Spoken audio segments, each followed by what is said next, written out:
ang paparating na yung yung sa pagpresidente ni Duterte. Yun na yun. Pagdating na Duterte ba, medyo kayo?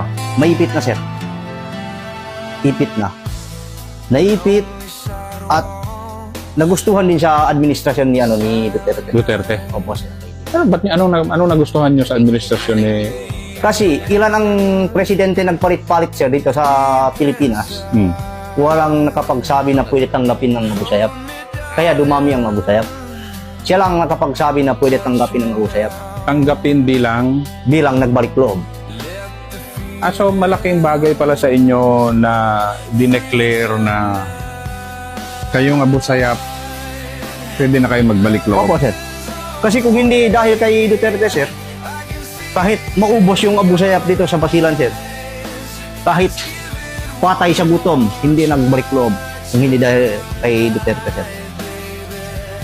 Kasi ilan ang presidente nagpalit-palit, sir, sabihin lang na purbusin. Yung yung Abu Sayyaf. pulbusin, pero kayo, hindi, gusto namin magbalik loob. Na, Opo, ganon. sir, ganon. Matagal na yan, yung mga tinatawag nila na ESG, na tinatawag nila na terrorist. Kahit terrorist yan, gusto yan magbalik loob. Marami yung gustong magbalik loob, pero walang magawa noon.